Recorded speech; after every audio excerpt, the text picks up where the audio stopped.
y'all. So I'm in a hotel room tonight with my daughter. My husband stayed home with the boys, and we came up to a children's hospital out of state for treatment that we can't get at home. And driving up, I was really thinking about some of the ways that marriage looks different when you're a special needs parent. I think overall, one of the ways that we make sure marriage succeeds is by figuring out the things that you need as a unique couple. What are the things that make your relationship work and your lifestyle and all of that? But there's definitely a lot of complications that come from being a special needs parent. And really they kind of fall into two main categories. So one of them is this practical side of who is the one who takes care of most of the medical stuff, or how do we divide that? What is our system for hospitals? Because when you are in and out of the hospital, or you're interacting with doctors as often as you might be as a special needs parent, it looks a lot different than it would if you've got a healthy kid who sees the doctor a couple times a year, right? We have to have actual systems for things like hospital stays because they're way too common not to. Okay? And I don't think that there's one right way to do that.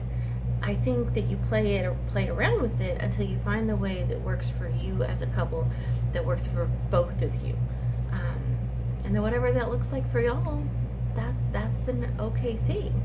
The other piece that's really important is that most of the time, as we kind of go through this grief journey and we grieve the things that we could have had, and we learn to cope with life as it is and all the different ways that our life has changed, most of the time you're going to find that as a couple you grieve different pieces, that you get stressed out by different things, and that a lot of times you're at different spaces in the journey than each other, right? So one of you might be in full-on denial while the other one is struggling with depression.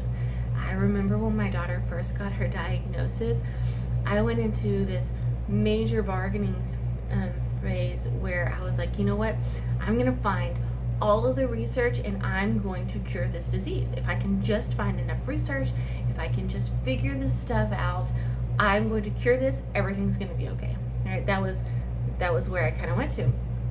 And my husband did these horrible things. Like, I remember one day going home, y'all, he was sitting on the couch watching a movie and cuddling with our children while I'm trying to cure this genetic form of epilepsy.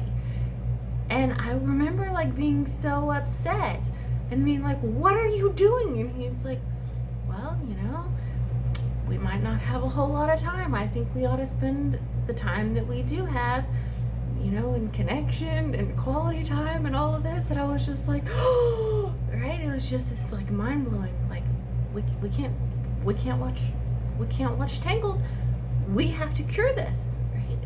But we were just in very, very different spaces, and that can cause disconnection. It can cause judgment, and really, what we have to learn to do is accept that you're each in different spaces on the journey, and that both of those spaces are okay.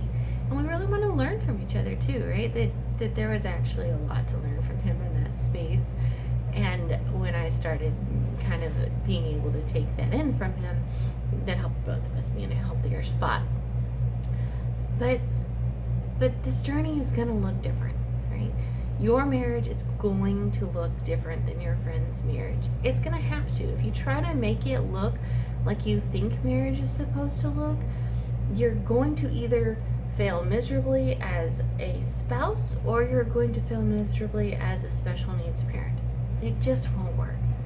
We have to create weird systems that work for us as individuals and as couples to handle the practical side of all of these demands, and we have to figure out how do we cope in ways that make sense for each of you and for you as a couple, that just fit the situation and the journey. That is way easier said than done, but it's really something that is worth thinking through and talking about and working towards, right? So I hope you find that helpful. Thanks.